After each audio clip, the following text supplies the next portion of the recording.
ಪ್ರೀತಿ ವಿದ್ಯಾರ್ಥಿಗಳೇ, ನಾನು ಚೇತನ, ಗಣಿತ ಶಿಕ್ಷಕಿ, ದೊಡ್ಡಮರ ಪ್ರೌಢಶಾಲೆ, ಚುಂಚನಕುಪ್ಪೆ, ಬೆಂಗಳೂರು. ಮಕ್ಕಳೇ, ಇಂದು ನಾವು 10ನೇ ತರಗತಿಯ ಒಂದು ಅಧ್ಯಾಯವಾಗಿರತಕ್ಕಂತಹ 2 ಚರಾಕ್ಷರವುಳ್ಳ ರೇಖಾತ್ಮಕ ಸಮೀಕರಣಗಳ ಜೋಡಿಗಳು ಇದರ ಬಗ್ಗೆ ಅಭ್ಯಾಸವನ್ನ ಮಾಡೋಣ. ಮಕ್ಕಳೇ, ನೀವು ಆಲ್ರೆಡಿ ಹಿಂದಿನ ತರಗತಿಯಲ್ಲಿ ಅಂದರೆ 9ನೇ ಕ್ಲಾಸಲ್ಲಿ ನೀವು ಈ ಒಂದು 2 ಚರಾಕ್ಷರ ರೇಖಾತ್ಮಕ ಸಮೀಕರಣಗಳ ಬಗ್ಗೆ ಪರಿಚಯವನ್ನ ಮಾಡ್ಕೊಂಡಿದ್ದೀರಾ, ಹೌದಲ್ವಾ? ಏನು ಹಾಗಾದ್ರೆ ಒಂದು ಚರಾಕ್ಷರ ರೇಖಾತ್ಮಕ ಸಮೀಕರಣಗಳು ಹಾಗೆ 2 ಚರಾಕ್ಷರಗಳಿರುವ ರೇಖಾತ್ಮಕ ಸಮೀಕರಣಗಳು. ಏನ್ ಹಾಗಾದ್ರೆ ಸಮೀಕರಣ ಅಂದ್ರೆ ನಿಮ್ಗೆ ಆಲ್ರೆಡಿ ಗೊತ್ತು, ಯಾವುದೇ ಒಂದು ಚರಾಕ್ಷರಗಳ ಒಂದಕ್ಕಿಂತ ಹೆಚ್ಚು ಅಥವಾ 2 ಅಥವಾ ಹೆಚ್ಚು ಚರಾಕ್ಷರಗಳ ಸಮತ್ವವನ್ನ ತಿಳಿಸ್ತಕ್ಕಂತಹ ಗಣಿತ ವಾಕ್ಯವೇ ಸಮೀಕರಣ ಅಂತ ಕರಿತೀವಿ, ಹೌದಾ? ಇಲ್ಲಿ ನೋಡಿ, ಹೀಗೆ x + 6 = 10 ಅಂತ ಇದೆ. x + 6 = 10. ಈ ಒಂದು ಸಮೀಕರಣ ಆಗುತ್ತೆ, ಹೌದಾ? ಇಲ್ಲಿ ಚರಾಕ್ಷರ ಯಾವ್ದಾಗಿದೆ? x ಆಗಿದೆ. ಅದರ ಘಾತಾಂಕ ಏನಾಗಿದೆ? 1 ಇರೋದ್ರಿಂದ ಇದನ್ನ ಒಂದು ಚರಾಕ್ಷರಗಳಿರುವ ರೇಖಾತ್ಮಕ ಸಮೀಕರಣ ಅಂತ ಕರಿತೀವಿ. ಇದ್ರ ಬೆಲೆ ಏನಾಗುತ್ತೆ? x = 10 - 6. x = 10ರಲ್ಲಿ 6 ಬೆಳೆಯುವುದು 4 ಅಂತ ಹೇಳ್ತೀವಿ. x ನ ಬೆಲೆ ಏನು? 4. ಈಗ 6ಕ್ಕೆ 4ಅನ್ನ ಸೇರಿಸಿದ್ರೆ 10 ಸಿಗುತ್ತೆ. ಇದನ್ನ ಹೊರತುಪಡಿಸಿ ನಮಗೆ ಬೇರೆ ಯಾವ್ದಾದ್ರು ಮೂಲಗಳು ಅಥವಾ ಪರಿಹಾರ ಸಿಗುತ್ತಾ ಇಲ್ಲಿ ಅಂತ ನೋಡೋಣ. ಇಲ್ಲಿ 6ಕ್ಕೆ ಯಾವ ಬೆಲೆ ಹಾಕಿದ್ರೆ 10 ಬರುತ್ತೆ? 4 ಬೆಲೆ ಬರುತ್ತೆ. ಮತ್ತೆ ಇದು 4ಅನ್ನ ಹೊರತುಪಡಿಸಿ ಬೇರೆ ಯಾವ್ದಾದ್ರು ಸಂಖ್ಯೆಯನ್ನು ನಾವು ತಗೊಂಡ್ರೆ ಆ ಸಮೀಕರಣ ಸಮತ್ವವನ್ನ ಹೊಂದುತ್ತಾ ನೋಡೋಣ. x 6ಗೆ 4 ಸೇರಿಸಿದ್ರೆ 7 ಸೇರಿಸಿದ್ರೆ ಎಷ್ಟಾಗುತ್ತೆ? 13 ಆಗುತ್ತೆ. 5 ಸೇರಿಸಿದ್ರೆ ಎಷ್ಟಾಗುತ್ತೆ? 11 ಆಗುತ್ತೆ. ಸೊ ಅಲ್ಲಿ ಆ x ನ ಚರಾಕ್ಷರದ ಬೆಲೆ 4ಅನ್ನ ಹೊರತುಪಡಿಸಿ ಬೇರೆ ಯಾವುದೂ ಕೂಡ ಬರಲ್ಲ. ಅದೇ -4 ಹಾಕಿದ್ರು ಕೂಡ 6 ಮತ್ತೆ 4 ಏನ್ ಮಾಡಬೇಕು? ಕಳಿಬೇಕು. 6ರಲ್ಲಿ 4 ಕಳೆದ್ರೆ ಎಷ್ಟು ಬರುತ್ತೆ? ನಮಗೆ 2 ಬರುತ್ತೆ ಹೊರತು 10 ಬರೋದಿಲ್ಲ. ಸೊ ಇದನ್ನ ಆಲ್ರೆಡಿ ನಾವು ಹಿಂದಿನ ತರಗತಿಯಲ್ಲಿ ಕಲಿತಾ ಮಾಡಿದ್ದೀವಿ. ಮಕ್ಕಳೇ, ಈಗ ಒಂದು ಉದಾಹರಣೆ ಹೇಳ್ತೀನಿ, ಕೇಳಿಸ್ಕೊಳ್ಳಿ. 3 ಪೆನ್ನು, ಇದು ಪೆನ್ ಅಂತ ತಗೊಳ್ಳಿ, ಇದು ಪೆನ್ಸಿಲ್ ಅಂತ ತಗೊಂಡಾಗ 3 ಪೆನ್ನು ಮತ್ತೆ 4 ಪೆನ್ಸಿಲ್, ಟೋಟಲ್ ಇವುಗಳ ಬೆಲೆ 80 ರೂಪಾಯಿ ಅಂತ ಇಟ್ಕೊಳ್ಳೋಣ. 3 ಪೆನ್ನು ಮತ್ತೆ 4 ಪೆನ್ಸಿಲ್ಗಳ ಬೆಲೆ 80 ರೂಪಾಯಿ. ಅದಾದ್ಮೇಲೆ ಮತ್ತೆ 2 ಪೆನ್ನು 2 ಪೆನ್ಸಿಲ್ಗಳ ಬೆಲೆ 40 ರೂಪಾಯಿ ಅಂತ ಇಟ್ಕೊಳ್ಳೋಣ. ಹಾಗಾದ್ರೆ 1 ಪೆನ್ನು ಮತ್ತೆ 1 ಪೆನ್ಸಿಲ್ನ ಬೆಲೆ ಎಷ್ಟು? ಫಸ್ಟು 3 ಪೆನ್ನು ಮತ್ತೆ 4 ಪೆನ್ಸಿಲ್ನ ಬೆಲೆ 80 ರೂಪಾಯಿ ಅಂತ ಅನ್ಕೊಳ್ಳೋಣ. ನೆಕ್ಸ್ಟು ಅದೇ 2 ಪೆನ್ನು ಮತ್ತೆ 2 ಪೆನ್ಸಿಲ್ನ ಬೆಲೆ 40 ರೂಪಾಯಿ ಅಂದರೆ 1 ಪೆನ್ನು ಮತ್ತೆ 1 ಪೆನ್ಸಿಲ್ನ ಬೆಲೆ ಎಷ್ಟು? ಈ ರೀತಿಯಾಗಿರ್ತಕ್ಕಂತಹ ಲೆಕ್ಕಗಳನ್ನು ನಾವು ಬಿಡಿಸೋದಕ್ಕೆ ನಮಗೆ ಬೇಕಾಗಿರ್ತಕ್ಕಂಥದ್ದೇ 2 ಚರಾಕ್ಷರಗಳಿರುವ ರೇಖಾತ್ಮಕ ಸಮೀಕರಣಗಳು. ಇಲ್ಲಿ ನೋಡಿ, ಪೆನ್ನ ಬೆಲೆಯನ್ನು ನಾವು x ಅಂತ ತಗೊಂಡ್ರೆ 3x ಆಯಿತು, ಪೆನ್ಸಿಲ್ನ ಬೆಲೆ y ಅಂತ ತಗೊಂಡ್ರೆ ಇದು 4y ಆಯಿತು. ಹಾಗಾಗಿ 3x + 4y ಎಷ್ಟಾಯಿತು? 80 ರೂಪಾಯಿ. 80 ಆಯಿತು. ಅದೇ 2 ಪೆನ್ನು ಮತ್ತೆ 2 ಪೆನ್ಸಿಲ್ನ ಬೆಲೆ ಎಷ್ಟಾಗಿದೆ? 40 ರೂಪಾಯಿ. ಅಂದರೆ 1 ಪೆನ್ನು ಮತ್ತೆ 1 ಪೆನ್ಸಿಲ್ನ ಬೆಲೆ ಎಷ್ಟು ಅಂತ ಇದನ್ನು ತಿಳಿಸ್ಕೊಡ್ತಕ್ಕಂಥದ್ದೇ ಈ ಒಂದು ಪಾಠ ಆಗಿದೆ. ನಮಗೆ ಅಲ್ಲಿ ಬೆಲೆ ಬೇಕಾಗಿದೆ. 1 ಪೆನ್ನು ಮತ್ತೆ 1 ಪೆನ್ಸಿಲ್ನ ಬೆಲೆಯನ್ನ ನಾವು ಪಡ್ಕೊಳ್ಳೋದೇ ಈ ಒಂದು ಪಾಠದ ಧ್ಯೇಯ ಆಗಿದೆ ಮಕ್ಕಳ. ಸೊ ಈಗ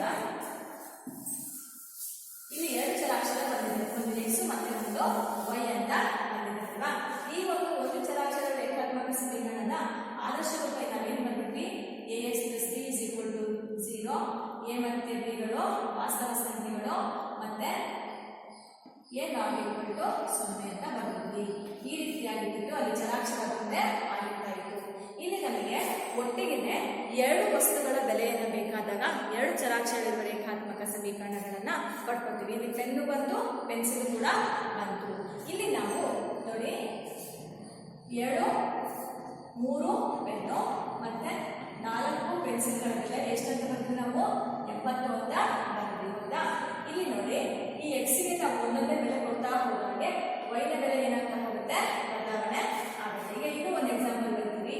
x + y, ಇದು ಕೂಡ 2 ಚರಾಕ್ಷರ ರೇಖಾತ್ಮಕ ಸಮೀಕರಣ. ಇಲ್ಲಿ 20 ಅಂತ ಬರುತ್ತೆ. x + y ನ ಬೆಲೆ 20. ಇಲ್ಲಿ ನಾವು x ನ ಬೆಲೆ 10 ಅಂತ ತಗೊಂಡಾಗ y ನ ಬೆಲೆ ಕೂಡ ಏನಾಗುತ್ತೆ? 10 ಅಂತ ಆಗುತ್ತೆ. x ಗೆ ನಾವು 5 ಅಂತ ತಗೊಂಡಾಗ y ನ ಬೆಲೆ ಎಷ್ಟು ಅಂತ ಆಗುತ್ತೆ?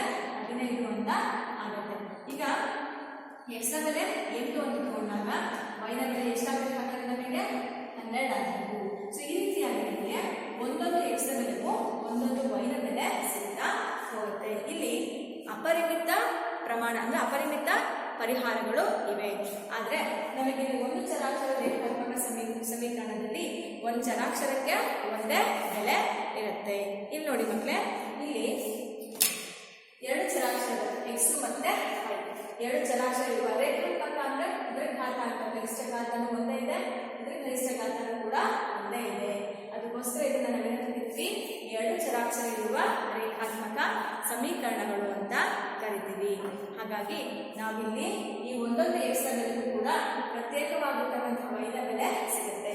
ಇಲ್ಲಿ ನಮಗೆ ಸಿಗ್ತಕ್ಕಂತಹ ಮೂಲಗಳು ಇನ್ಫೈನೈಟ್ ಅಂತ ಕರಿತೀವಿ, ಅಂದ್ರೆ ಅಪರಿಮಿತ ಸಂಖ್ಯೆಯ ಪರಿಹಾರಗಳು ಸಿಗುತ್ತೆ. ಅದಕ್ಕೋಸ್ಕರವೇ ನಾವು ಇಲ್ಲಿ ನಿಖರವಾಗಿರ್ತಕ್ಕಂತಹ ಬೆಲೆಗಳನ್ನು ನಾವು ಪಡ್ಕೊಳ್ಳೋದಕ್ಕೋಸ್ಕರ ಇಲ್ಲಿ ನಾವು ಒಂದು ಸಮೀಕರಣದಲ್ಲಿ ಒಂದು ಬೆಲೆ ಗೊತ್ತಿತ್ತು ಅಂದ್ರೆ ಇನ್ನೊಂದು ಬೆಲೆ ಈಸಿಯಾಗಿ ಕಂಡುಹಿಡಿಯಬಹುದು. ಫಾರ್ ಎಕ್ಸಾಂಪಲ್, ಈಗ ಎಕ್ಸ್ ನ ಬೆಲೆ 10 ಇದ್ರೆ y ನ ಬೆಲೆ ಏನಾಗಿರುತ್ತೆ 11 ಬರುತ್ತೆ. ಈಗ ಎಕ್ಸ್ ನ ಬೆಲೆ 5 ಇದ್ರೆ 5 ಗೆ 20 ಬರುತ್ತೆ 15. ಹಾಗಾಗಿ ಯಾವುದಾದ್ರೂ ಒಂದು ಬೆಲೆ, ಯಾವುದಾದ್ರೂ ಒಂದು ಚರಾಕ್ಷರದ ಬೆಲೆ ಗೊತ್ತಿದ್ದಾಗ ಮಾತ್ರ ಇನ್ನೊಂದು ಚರಾಕ್ಷರದ ಬೆಲೆ ಪಡ್ಕೊಳ್ಳೋದಕ್ಕೆ ಸಾಧ್ಯ.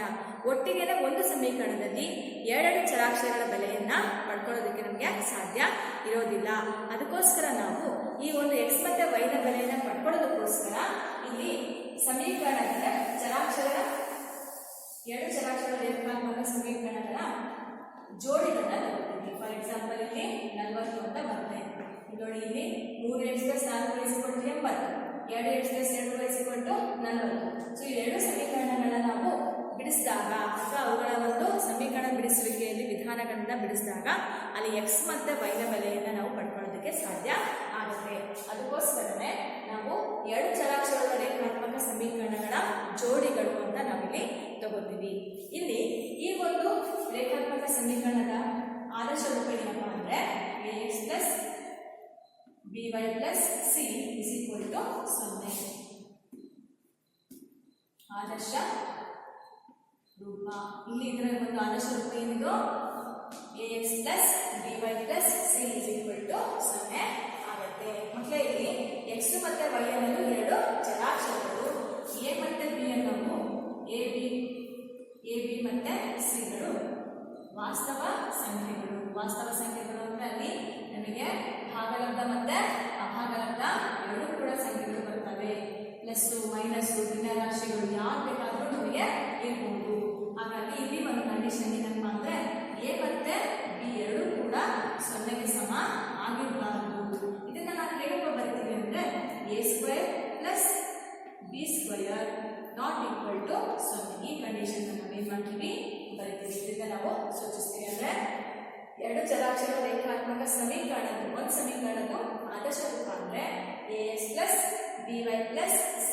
ಇಲ್ಲಿ ನೋಡಿ, x ನ ಜಾಗದಲ್ಲಿ x, y ನ ಜಾಗದಲ್ಲಿ y ಚರಾಕ್ಷರಗಳೇ ಇದೆ. 3, 4, 8 ಇವುಗಳು ಸಂಖ್ಯೆಗಳು. ಸೊ ಇಲ್ಲಿ a b c ನಾವು ಯಾವುದಾದ್ರೂ ಸಂಖ್ಯೆ ಕೂಡ ಆಗಿರಬಹುದು, ಅವುಗಳು ವಾಸ್ತವ ಸಂಖ್ಯೆಗಳಾಗಿರ್ತವೆ. a ಮತ್ತೆ b ಗಳು 0ಗೆ ಸಮ ಆಗಿರಬಾರದು.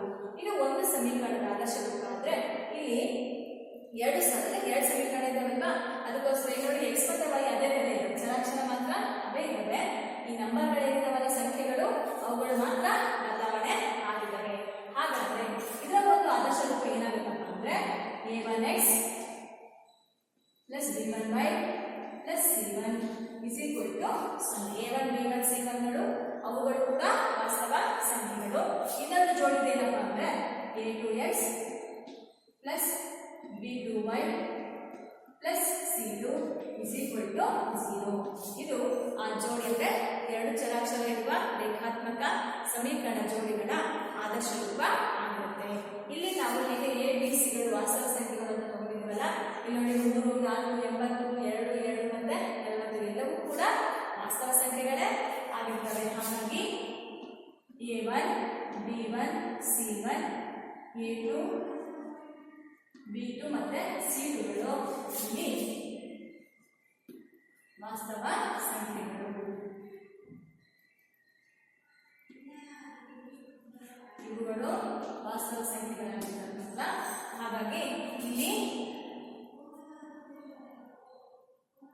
a1 ಮತ್ತೆ a1 square plus b1 square not equal to 0, ಹಾಗೆ a2 square plus b2 square not equal to 0 ಅಂತ ಬರೀತೀವಿ. ಇದು ಅದರ ಒಂದು ಆದರ್ಶ ರೂಪ ಆಗಿರುತ್ತೆ.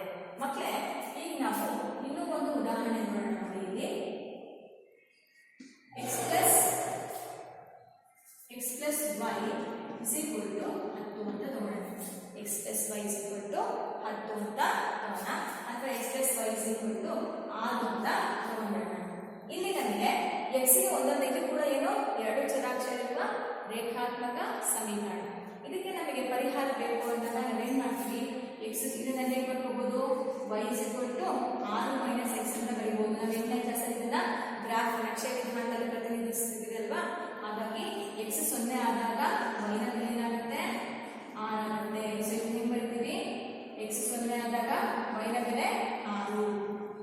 ನೆಕ್ಸ್ಟ್ x ನ ಬೆಲೆ 1 ಆದಾಗ ಏನು ಬರೀತೀವಿ, x y ಇದನ್ನು ಸೂಚಿಸೋದು ನಾವು x y ನಿರ್ದೇಶಾಂಕದಲ್ಲಿ ಸೂಚಿಸ್ತೀವಿ. ಹಾಗೆ 1, 5 ಅಂತ ಬರೀತೀವಿ. y is equal to x ನ ಬೆಲೆ 2 ಆದಾಗ ಎಷ್ಟು ಬರುತ್ತೆ, 4 ಬರುತ್ತೆ. 2, 4 ಅಂತ ಬರೀತೀವಿ. So y is equal to 6, x 3 ಆದಾಗ 6ರಲ್ಲಿ 3 ಅಂದ್ರೆ 3 3, 3 ಅಂತ ಬರ್ತೀವಿ.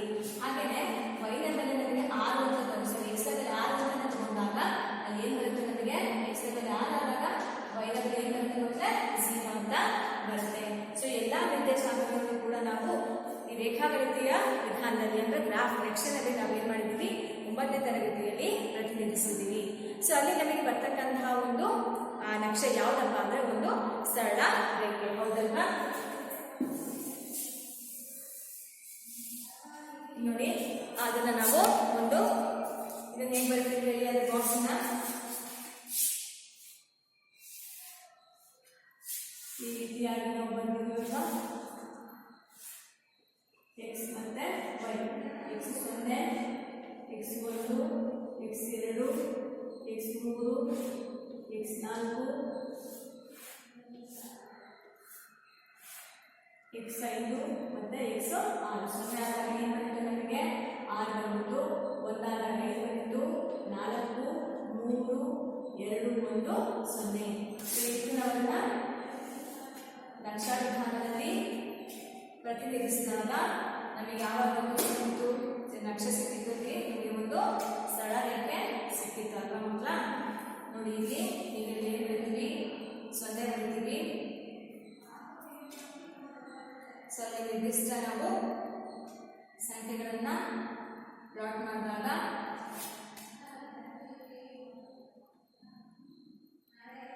ಇದು x, ಇದನ್ನ x ಡ್ಯಾಶ್ ಅಂತ ಬರೀತೀವಿ.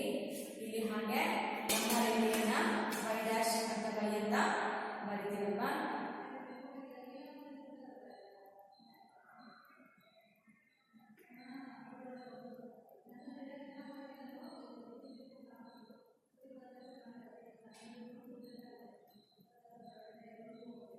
ನೋಡಿ, 0 ಅಂತ ತಗೊಂಡ್ರೆ 1, 2, 3, 4, 5, 6.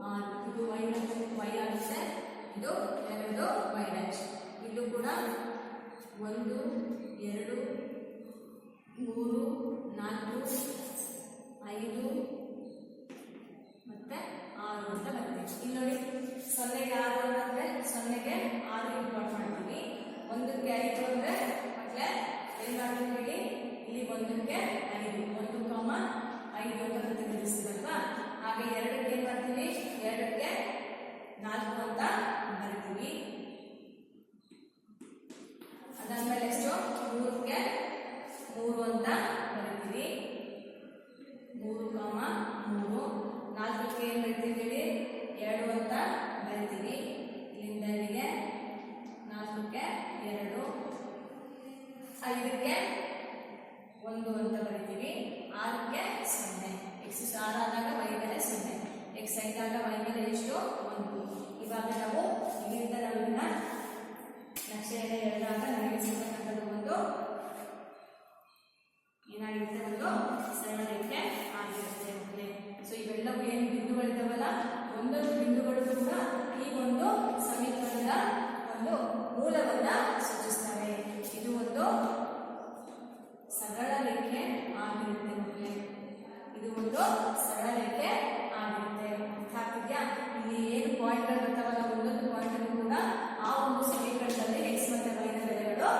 ಬೆಲೆಗಳನ್ನ ಸೂಚಿಸ್ತವೆ. ಅವೆಲ್ಲವನ್ನೂ ಕೂಡ ನಾವು ಮೂಲಗಳು ಅಂತ ಕರಿತೀವಿ. ಆದರೆ ನಮಗೆ ನಿಖರವಾಗಿರ್ತಕ್ಕಂಥ ಮೂಲಗಳು ಅಂದಾಗ ನಮಗೆ ಇನ್ನೊಂದು ಬೇಕಾಗ್ತದೆ. ಬೆಲೆಗಳಿಲ್ಲ ಅಂತ ಹೇಳ್ತೀವಿ ನಾವು. ಆ ಒಂದು ಎರಡು ಚರಾಕ್ಷರ ರೇಖಾತ್ಮಕ ಸಮೀಕರಣದಲ್ಲಿ ನಮಗೆ ಅಪರಿಮಿತ ಸಂಖ್ಯೆಯ ಮೂಲಗಳು ಸಿಗ್ತವೆ ಅಂತ. ಅದಕ್ಕೆ ನಮಗೆ ನಿಖರವಾಗಿರ್ತಕ್ಕಂಥ ಬೆಲೆ ಬೇಕಾದಾಗ ನಾವೇನ್ ಮಾಡ್ತೀವಿ, ಸಮೀಕರಣದ ಜೋಡಿಗಳನ್ನ ಪರಿಗಣನೆಗೆ ತಗೋತೀವಿ. ಅಲ್ಲಿ 4 ವಿಧಾನದ ಆಧಾರದ ಮೇಲೆ ಎಕ್ಸ್ ಮತ್ತೆ ವೈನ ಬೆಲೆಗಳನ್ನು ನಾವು ಕಂಡುಹಿಡಿಯಕ್ಕೆ ಸಾಧ್ಯ ಆಗುತ್ತೆ. ಈಗ ನಮಗೆ ಇದು ಒಂದು ಸಮೀಕರಣ ಆಯ್ತಲ್ವಾ. ಈಗ ಇದ್ರ ಜೊತೆಗೆ ಇನ್ನೂ ಒಂದು ಸಮೀಕರಣ ತಗೊಂಡಾಗ ನಮಗೆ ಅದರ ಒಂದು ಬೆಲೆ ಕೂಡ ಸಿಗುತ್ತೆ. ಹಾಗಾಗಿ ಮತ್ತೆ ಈ ಒಂದು ಜೋಡಿಗಳು ಅಂದ್ರೆ 2 ರೇಖಾತ್ಮಕ ಸಮೀಕರಣಗಳ ಜೋಡಿಗಳ ಒಂದು ಪರಿಹಾರ ಕಂಡುಹಿಡಿಯೋದಕ್ಕೋಸ್ಕರ ನಮಗೆ 4 ವಿಧಾನಗಳಿವೆ. ಅದರ ಒಂದು ಪರಿಹಾರ ಕಂಡುಹಿಡಿಯಕ್ಕೆ 2 ವಿಧಾನ, ಒಂದು ಬೀಜಗಣಿತೀಯ, ಒಂದು ರೇಖಾ ಗಣಿತೀಯ. ಆ 2 ವಿಧಾನಗಳಲ್ಲಿ ಮತ್ತೆ ನಮಗೆ ರೇಖಾಗಣಿತದಲ್ಲಿ 1 ವಿಧಾನ ಮತ್ತೆ ಬೀಜಗಣಿತದಲ್ಲಿ 3 ವಿಧಾನಗಳನ್ನ ಅಭ್ಯಾಸ ಮಾಡ್ತೀವಿ. ಅದು ಯಾವಪ್ಪ ಅಂದ್ರೆ ನೋಡಿ,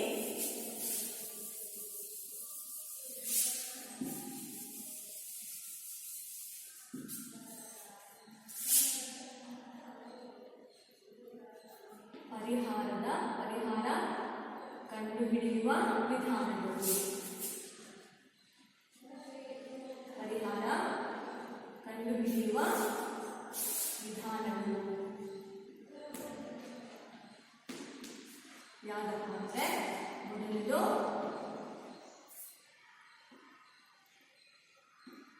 ಬೀಜ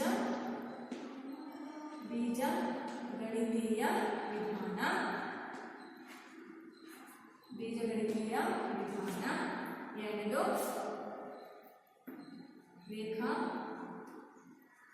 ಗಣಿತೀಯ ವಿಧಾನ. ಅಂದ್ರೆ ಈ ಒಂದು ಜೋಡಿಗಳು ಚರಾಕ್ಷರ 2 ಚರಾಕ್ಷರ ರೇಖಾತ್ಮಕ ಸಮೀಕರಣ ಜೋಡಿಗಳಲ್ಲಿ ನಾನು ಹೇಳಿದ್ದೀನಿ, ಒಂದೇ ಒಂದು ಸಮೀಕರಣ ಇತ್ತು ಅಂದ್ರೆ ಅದಕ್ಕೆ ಅಪರಿಮಿತ ಸಂಖ್ಯೆ ಪರಿಹಾರಗಳು ಸಿಗ್ತವೆ. ಅಲ್ಲಿ ನಮಗೆ ನಿರ್ದಿಷ್ಟವಾಗಿರ್ತಕ್ಕಂಥ ಪರಿಹಾರ ಬೇಕು ಅಂತಾನೆ ನಾವೀಗ ಏನ್ ಮಾಡ್ತಾ ಇದ್ದೀವಿ, 2 ಸಮೀಕರಣಗಳನ್ನ ತಗೋತಾ ಇದ್ದೀವಿ. ಅಂದ್ರೆ ಸಮೀಕರಣಗಳ ಜೋಡಿಗಳನ್ನ ಪರಿಗಣಿಸ್ತಾ ಇದ್ದೀವಿ. ಇಲ್ಲಿ ನಮಗೆ ಅವುಗಳ ಒಂದು ಮೂಲವನ್ನ ಎಕ್ಸ್ ಮತ್ತೆ ವೈ ಚರಾಕ್ಷರದ ಮೂಲವನ್ನ ಕಂಡುಹಿಡಿಯೋದಕ್ಕೋಸ್ಕರ ನಮಗೆ 2 ವಿಧಾನಗಳು ಇವೆ. ಇಲ್ಲಿ ರೇಖಾಗಣಿತೀಯ ವಿಧಾನ, ಇಲ್ಲಿ ಬೀಜಗಣಿತೀಯ ವಿಧಾನ. ಈ ಬೀಜಗಣಿತೀಯ ವಿಧಾನದಲ್ಲಿ ಮೊದಲನೇದು ಆದೇಶ ವಿಧಾನ ಆಗಿರುತ್ತೆ. ಸಬ್ಸ್ಟಿಟ್ಯೂಷನ್ ಮೆಥಡ್ ಅಂತ ಕರಿತೀವಿ. ಆದೇಶ ವಿಧಾನ. ಮತ್ತೆ ಎರಡನೇದು ವರ್ಜಿಸುವ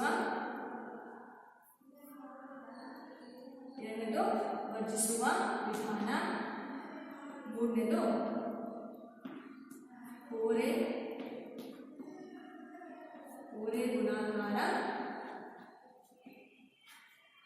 ಗುಣಾಕಾರ ವಿಧಾನ ಆಗುತ್ತೆ. ರೇಖಾಗಣಿತ ವಿಧಾನದಲ್ಲಿ ಯಾವ್ದಪ್ಪ ಅಂದ್ರೆ ನಕ್ಷಾ ಗ್ರಾಫಿಕಲ್ ಮೆಥಡ್ ಅಂತ ಕರಿತೀವಲ್ಲ ಅದೇ ಮಕ್ಕಳೇ. ಇದರಲ್ಲಿ 1, ಇದರಲ್ಲಿ 3. ಇದನ್ನ ಆದೇಶ ವಿಧಾನ ಅಂದ್ರೆ ಸಬ್ಸ್ಟಿಟ್ಯೂಷನ್ ಮೆಥಡ್ ಅಂತೀವಿ. ವರ್ಜಿಸುವ ವಿಧಾನ ಅಂದ್ರೆ ಎಲಿಮಿನೇಷನ್ ಮೆಥಡ್ ಅಂತ ಕರಿತೀವಿ.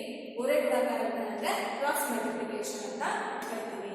ನಕ್ಷಾ ವಿಧಾನ ಅಂದ್ರೆ ಗ್ರಾಫಿಕಲ್ ಮೆಥಡ್ ಅಂತ ಕರಿತೀವಿ. ಮಕ್ಕಳ ಇಲ್ಲಿ ನಾವು ರೇಖಾಗಣಿತದ ಮೂಲವನ್ನ ಕಂಡುಹಿಡಿಯೋದಕ್ಕೋಸ್ಕರ, ಪರಿಹಾರವನ್ನ ಕಂಡುಹಿಡಿಯೋದಕ್ಕೋಸ್ಕರ ನಾವಿಲ್ಲಿ 4 ವಿಧಾನ ಒಟ್ಟಿಗೆ ಯಾವುದಾದ್ರು ಆದೇಶ ವಿಧಾನ, ವರ್ಜಿಸುವ ವಿಧಾನ, ಓರೆ ಗುಣಾಕಾರ ವಿಧಾನ ಮತ್ತೆ ನಕ್ಷಾ ವಿಧಾನವನ್ನು ಬಳಸಿಕೊಂಡು ಇಲ್ಲಿ ನಾವು ಪರಿಹಾರವನ್ನ ಕಂಡುಹಿಡ್ತಾ ಇದ್ದೀವಿ. ಸೊ ಈ ಒಂದು 4 ವಿಧಾನದಿಂದ ನಾವು ಆ ಎಕ್ಸ್ ಮತ್ತೆ ವೈನ ಚರಾಕ್ಷರದ ಬೆಲೆಗಳನ್ನ ಸುಲಭವಾಗಿ ಕಂಡುಹಿಡಿಯೋದಕ್ಕೆ ಸಾಧ್ಯ ಆಗತ್ತೆ. ಮಕ್ಕಳೇ ಇಲ್ಲಿ ನೋಡಿ, ಇಲ್ಲಿ ನಾನು ಆಲ್ರೆಡಿ ಹೇಳಿದಾಗೆ ಒಂದು ಸಮೀಕರಣಕ್ಕೆ ಒಂದು ಸರಳ ರೇಖೆ ಬರುತ್ತೆ, ಹೌದಾ? ಹಾಗಾದ್ರೆ ಇನ್ನೂ ಒಂದು ಸರಳ ರೇಖೆ, ಇನ್ನೊಂದು ಸಮೀಕರಣಕ್ಕೆ ಇನ್ನೊಂದು ಸರಳ ರೇಖೆ ಬರಬೇಕು, ಹೌದಲ್ವಾ? ಇಲ್ಲಿ ಜೋಡಿ ಇರೋದ್ರಿಂದ ಇನ್ನೊಂದು ಸರಳ ರೇಖೆ, ಇನ್ನೊಂದು ಸಮೀಕರಣಕ್ಕೆ ಇನ್ನೊಂದು ಸರಳ ರೇಖೆ ಬರುತ್ತೆ. ಹಾಗಾಗಿ ಈ 2 ಸರಳ ರೇಖೆಗಳ ಒಟ್ಟು ಅವುಗಳ ಒಂದು ಅರೇಂಜ್ಮೆಂಟ್ ಅಂದ್ರೆ ಅವುಗಳ ಒಂದು ವಿನ್ಯಾಸ ಹೇಗೆ ಬರಬಹುದು. ಇಲ್ಲಿ ನೋಡಿ, ಇಲ್ಲಿ ಈ ಒಂದು ಸರಳ ರೇಖೆ, ಒಂದು ಸಮೀಕರಣಕ್ಕೆ ಒಂದು ಸರಳ ರೇಖೆ ಬಂದಿದೆ ಅಂತ ಒಂದು ಸಮೀಕರಣಕ್ಕೆ ಇದರ ಗ್ರಾಫಲ್ಲಿ ನಮಗೆ ಒಂದು ಸರಳ ರೇಖೆಯನ್ನ ಪ್ರತಿನಿಧಿಸ್ತಾ ಇದೆ. ಅದರಲ್ಲಿರ್ತಕ್ಕಂಥ ಎಲ್ಲ ಬಿಂದುಗಳು ಕೂಡ ಒಂದೊಂದು ಪರಿಹಾರವನ್ನ ಕೊಡ್ತವೆ. ಹಾಗಾಗಿ ಪರ್ಫೆಕ್ಟ್ ಆಗಿ ನಮಗೆ ನಿರ್ದಿಷ್ಟವಾಗಿ ಒಂದು ಬೆಲೆ ಬೇಕಾದಾಗ ಇನ್ನೊಂದು ಸಮೀಕರಣ ತಗೊಂಡಿದ್ದೀವಿ. ಇದಕ್ಕೂ ಕೂಡ ಒಂದು ಸರಳ ರೇಖೆ ಬರಬೇಕು. ಮೊದಲನೇ ವಿಧಾನದಲ್ಲಿ ನಮಗೆ ಈ ಒಂದು ಜೋಡಿಗಳ 2 ಸರಳ ರೇಖೆಗಳು ಪರಸ್ಪರ ಒಂದೊಂದು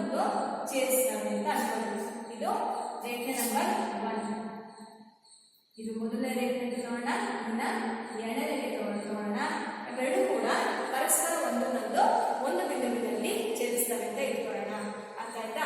ಇವುಗಳನ್ನ ಛೇದಿಸುವ ರೇಖೆಗಳು ಅಂತ ಕರಿತೀವಿ. ಇನ್ನು ಒಂದು ಯಾವ ರೀತಿ ಬರ್ಬೋದು ಅಂತಂದ್ರೆ, ಎರಡು ರೇಖೆಗಳು ಪರಸ್ಪರ ಯಾವುದೇ ಕಾರಣಕ್ಕೂ ಛೇದಿಸೋದಿಲ್ಲ. ಎರಡು ಕೂಡ ಒಂದನ್ನೊಂದು ಛೇದಿಸೋದಿಲ್ಲ. ಅದೇನಾಗಿರ್ತವಪ್ಪ ಅಂದ್ರೆ, ಎರಡು ಸರಳ ರೇಖೆಗಳು ಪರಸ್ಪರ ಏನಾಗಿರ್ತವೆ, ಸಮಾಂತರ ಆಗಿರ್ತವೆ. ಇಲ್ಲಿ ಏನಾಗಿರ್ತಿದ್ದು ರೇಖೆ ನಂಬರ್ 1, ರೇಖೆ ನಂಬರ್ 2. ಇಲ್ಲಿ ಎಂತ ರೇಖೆಗಳಿಗೆ ಸಮಾಂತರ ರೇಖೆಗಳಾಗಿರ್ತವೆ. ಇಲ್ಲಿ ಛೇದಿಸುವ ರೇಖೆಗಳಾಗಿರ್ತವೆ. ಇನ್ನೂ ಒಂದು ನಮಗೆ ಇನ್ನೂ ಒಂದು ರೀತಿಯಲ್ಲಿ ರೇಖೆಗಳು ಇರ್ತವೆ. ಯಾವ ರೀತಿ ಅಂದ್ರೆ, ಪರಸ್ಪರ ಎರಡು ರೇಖೆಗಳು ಒಂದ್ರ ಮೇಲೆ ಏನಾಗಿರ್ತವೆ, ಅಧಿವ್ಯಾಪನೆ ಐಕ್ಯವನ್ನ ಹೊಂದಿರ್ತವೆ. ಒಂದು ಪರಿಹಾರ ಕೂಡ ಅದೇ ಲೈನು, ಇನ್ನೊಂದು ಸಮೀಕರಣ ಪರಿಹಾರ ಕೂಡ ಅದೇ ಲೈನೇ ಆಗಿರುತ್ತೆ. ಅರ್ಥ ಆಯ್ತಾ? ಈ ರೀತಿಯಾಗಿರ್ತಕ್ಕಂತಹ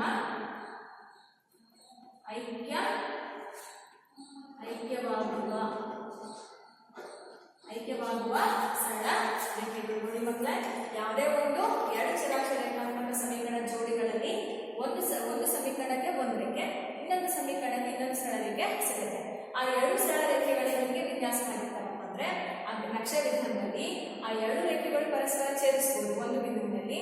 ಆ ಎರಡು ಸರಳ ರೇಖೆಗಳು ಪರಸ್ಪರ ಛೇದಿಸದೆ ಒಂದಕ್ಕೊಂದು ಏನಾಗಿರ್ತವೆ, ಸಮಾಂತರವಾಗಿರ್ತವೆ. ಇಲ್ಲಪ್ಪ ಅಂದ್ರೆ ಮೂರನೇ ಬಿಂದುವಿನಲ್ಲಿ ಅವೆರಡೂ ಕೂಡ ಪರಸ್ಪರ ಐಕ್ಯವನ್ನ ಹೊಂದಿರ್ತವೆ, ಐಕ್ಯಗೊಂಡಿರ್ತವೆ. ಅಂದ್ರೆ ಅರ್ಥ ಏನು, ಎರಡು ಸಮೀಕರಣಗಳು ಕೂಡ ಒಂದೇ ಮೂಲಗಳು, ಅಂದ್ರೆ ಒಂದೇ ಎಕ್ಸ್ ಮತ್ತೆ ವೈನ ಬೆಲೆಗಳು ಬರ್ತಾ ಇರ್ತವೆ. ಅರ್ಥ ಆಯ್ತಾ? ಸೊ ಈ ರೀತಿಯಾಗಿ ಆ ಸಮೀಕರಣದ ಜೋಡಿಗಳ ಒಂದು ನಕ್ಷಾ ವಿಧಾನದಲ್ಲಿ ಆ ಸರಳ ರೇಖೆಗಳ ಒಂದು ವಿನ್ಯಾಸ ಈ ರೀತಿಯಾಗಿ ಇರ್ತವೆ. ಮೊದಲನೇದು ಛೇದಿಸುವ ರೇಖೆ, ಎರಡನೇದು ಸಮಾಂತರವಾಗಿರ್ತಕ್ಕಂಥ ರೇಖೆಗಳು, ಮೂರನೇ ವಿಧಾನ ಅಂದ್ರೆ ಐಕ್ಯ ಆಗುವ ರೇಖೆಗಳು. ಸೊ ಈ ರೀತಿಯಾಗಿ ನಾವು ಈ ಒಂದು ಸಮೀಕರಣಗಳನ್ನ ನಾವು ಅಂದ್ರೆ ಸಮೀಕರಣ ಮೂಲಗಳನ್ನ ಕಂಡುಹಿಡಿಯಕ್ಕೆ ಸಾಧ್ಯ ಆಗತ್ತೆ. ಸೊ ಇಲ್ಲಿ ಏನಂತಂದ್ರೆ, ಮೊದಲನೇದಾಗಿ ಬೀಜಗಣಿತೀಯ ವಿಧಾನ. ಮಕ್ಕಳಲ್ಲಿ ನಾವು ಈ ಒಂದು ವಿಧಾನದಲ್ಲಿ ಅನೇಕ ರೀತಿಯ ಒಂದು ಪರಿಕಲ್ಪನೆಯನ್ನ ಮಕ್ಕಳೇ, ಇಲ್ಲಿವರೆಗೂ ನಾವು ಎರಡು ಚರಾಕ್ಷರ ರೇಖಾತ್ಮಕ ಸಮೀಕರಣ ಜೋಡಿಗಳ ಬಗ್ಗೆ ತಿಳ್ಕೊಂಡ್ವಿ ಅಲ್ವಾ? ಅಂದ್ರೆ ಏನಂತ, ಯಾವುದೇ ಒಂದು ಸಮೀಕರಣದಲ್ಲಿ ಎರಡು ಚರಾಕ್ಷರ ರೇಖಾತ್ಮಕ ಸಮೀಕರಣ ಅಂದ್ರೆ ಒಂದು ಸಮೀಕರಣದಲ್ಲಿ ಎರಡು ಚರಾಕ್ಷರವಿದ್ದು ಅವುಗಳ ಗರಿಷ್ಠ ಘಾತವು 1 ಆಗಿರಬೇಕು. ಈ ರೀತಿಯಾಗಿರ್ತಕ್ಕಂತಹ ಒಂದು ಸಮೀಕರಣವನ್ನ ಎರಡು ಚರಾಕ್ಷರ ರೇಖಾತ್ಮಕ ಸಮೀಕರಣ ಅಂತ ಕರಿತೀವಿ. ಇಲ್ಲಿ ನಮಗೆ ಅಪರಿಮಿತ ಸಂಖ್ಯೆಯ ಒಂದು ಸಮೀಕರಣಕ್ಕೆ ಅಪರಿಮಿತ ಸಂಖ್ಯೆಯ ಪರಿಹಾರ ಸಿಗುತ್ತೆ. ಇಲ್ಲಿ ನೋಡಿ ಮಕ್ಕಳೇ, ಈ ಒಂದು ಸಮೀಕರಣದಲ್ಲಿ ಎಕ್ಸ್ ಮತ್ತು ಎಕ್ಸ್ ಕಾಮ ವೈ ಅಂತ ಇರುತ್ತೆ ಅಂತ ಅನ್ಕೊಳ್ಳಿ. ಆ ಎಕ್ಸ್ ಕಾಮ ವೈ ಅನ್ನೋ ಒಂದು ಬಿಂದುವೆ ಈ ಒಂದು ಸಮೀಕರಣ ಮೂಲ ಆಗಿರುತ್ತೆ. ಇದೇನಿದಾವಲ್ಲ ಪಾಯಿಂಟ್ಗಳು, ಈ ಒಂದೊಂದು ಬಿಂದುವು ಕೂಡ ಆ ಒಂದು ಸಮೀಕರಣದ ಒಂದು ಮೂಲಗಳನ್ನ ಪ್ರತಿನಿಧಿಸುತ್ತವೆ, ಆ ಸಮೀಕರಣದ ಪರಿಹಾರವನ್ನ ಸೂಚಿಸುತ್ತವೆ. ಹಾಗೆಯೇ ಈ ಒಂದು ಪ್ರತಿಯೊಂದು ಪರಿಹಾರವೂ ಕೂಡ ಆ ನಕ್ಷೆಯಲ್ಲಿ ಒಂದೊಂದು ಬಿಂದುವನ್ನ ಪ್ರತಿನಿಧಿಸ್ತವೆ ಅಂತ ನಾವು ತಿಳ್ಕೊಳ್ಳೋಕೆ ಸಾಧ್ಯ ಆಗಿದೆ. ಯಾವಾಗ ಈ ಜೋಡಿಗಳ ಒಂದು ಸರಳ ರೇಖೆಗಳು ಪರಸ್ಪರ ಐಕ್ಯನಾದ್ರೂ ಹೊಂದಬಹುದು, ಪರಸ್ಪರ ಸಮಾಂತರವಾಗಾದ್ರೂ ಇರ್ಬೋದು, ಹಾಗೆ ಪರಸ್ಪರ ಒಂದು ಬಿಂದುವಿನಲ್ಲಿ ಛೇದಿಸ್ತಕ್ಕಂಥ ರೇಖೆ ಕೂಡ ಆಗಿರ್ಬೋದು. ಮಕ್ಕಳೇ, ಇಲ್ಲಿ ಬೀಜಗಣಿತೀಯ ವಿಧಾನದಲ್ಲಿ ನಾವು 3 ವಿಧಾನದಲ್ಲಿ ನಾವು ಆ ಸಮೀಕರಣಗಳ ಪರಿಹಾರವನ್ನ ಪಡ್ಕೊಳ್ಳೋಕೆ ಸಾಧ್ಯ. ಮೊದಲನೇ ವಿಧಾನ ಆದೇಶ ವಿಧಾನ. ಅಂದ್ರೆ ಯಾವುದೇ ಎರಡು ಸಮೀಕರಣದಲ್ಲಿ ಒಂದು ಸಮೀಕರಣವನ್ನ ಇನ್ನೊಂದು ಸಮೀಕರಣ ಇರ್ತಕ್ಕಂತಹ ಒಂದು ಚರಾಕ್ಷರ ಬೆಲೆಯನ್ನಾಗಿ ಪರಿವರ್ತಿಸಿ ಆ ಬೆಲೆಯನ್ನ ಮೊದಲನೇ ಸಮೀಕರಣಕ್ಕೆ ಆದೇಶಿಸಿ ಒಂದು ಎಕ್ಸ್ನ ಅಥವಾ ವೈನ ಬೆಲೆಯನ್ನ ಪಡ್ಕೊತೀವಿ. ಆ ಬೆಲೆಯಿಂದ ನಾವು ಇನ್ನೊಂದು ಚರಾಕ್ಷರ ಬೆಲೆಯನ್ನ ಪಡ್ಕೊತೀವಿ. ಎರಡನೇ ವಿಧಾನದಲ್ಲಿ ವಜಿಸುವ ವಿಧಾನ. ಹೆಸರಲ್ಲಿ ಹೇಳಿದ ಹಾಗೆ ಒಂದು ಸಮೀಕರಣವನ್ನ ಅದರ ಒಂದು ಸಹಗುಣಕಗಳು, ಸಂಖ್ಯಾ ಸಹಗುಣಕಗಳನ್ನ ಸಮ ಮಾಡಿಕೊಂಡು ಆ ಒಂದು ಚರಾಕ್ಷರವನ್ನೇ ನಾವೇನ್ ಮಾಡಬೇಕು, ತೆಗಿಬೇಕು. ಒಂದು ಚರಾಕ್ಷರನೇ ತೆಗೆದು ಹಾಕಿದಾಗ ಇನ್ನು ಮುಂದೆ ಬಂದದ್ದು ಒಂದೇ ಚರಾಕ್ಷರ. ಅವಾಗ ನಾವು ಸುಲಭವಾಗಿ ಆ ಚರಾಕ್ಷರದ ಬೆಲೆಯನ್ನ ಕಂಡುಹಿಡಿಯಕ್ಕೆ ಸಾಧ್ಯ ಆಗುತ್ತೆ. ಓರೆ ಗುಣಾಕಾರ ವಿಧಾನದಲ್ಲಿ ನಾವು ಆ ಚರಾಕ್ಷರ ಸಹಗುಣಕಗಳ ಓರೆ ಗುಣಾಕಾರವನ್ನ ಮಾಡಿಬಿಟ್ಟು ಒಂದು ಸೂತ್ರದ ಮೂಲಕ ಅದರ ಪರಿಹಾರವನ್ನು ಕಂಡುಹಿಡಿತೀವಿ. ಇನ್ನು ನಕ್ಷಾ ವಿಧಾನದಲ್ಲಿ ಒಂದಕ್ಕೆ ಅಂದರೆ ಎಕ್ಸ್ನ ಬೆಲೆಯನ್ನು ನಾವು ಕೊಡ್ತಾ ಹೋದಾಗೆ ಅದಕ್ಕೆ ಅನುಗುಣವಾಗಿ ವೈನ ಬೆಲೆ ಸಿಗ್ತಾ ಹೋಗುತ್ತೆ. ಇವುಗಳನ್ನು ನಾವು ನಕ್ಷೆಯಲ್ಲಿ ಹಾಕಿದಾಗ ನಮಗೆ ಅದರ ಪರಿಹಾರ ಅಥವಾ ಮೂಲಗಳು ಸಿಗ್ತವೆ. ಸೊ ಈ ರೀತಿಯಾಗಿ ನಾವು ಚರಾಕ್ಷರ ಜೋಡಿಗಳ ಪರಿಹಾರವನ್ನು ಪಡ್ಕೋಬಹುದು. ಹಾಗಾದರೆ ನಾವು ಮುಂದಿನ ಭಾಗದಲ್ಲಿ ಈ ಒಂದು ಆದೇಶ ವಿಧಾನದಿಂದ ಸಮೀಕರಣದ ಮೂಲವನ್ನು ಇರಿಸ್ತಕ್ಕಂಥ ಲೆಕ್ಕಗಳನ್ನು ಮಾಡೋಣ. ಏನಾದರೂ ಡೌಟ್ಸ್ ಇದಾವ ಮಕ್ಕಳ? ಧನ್ಯವಾದಗಳು ಮಕ್ಕಳೇ.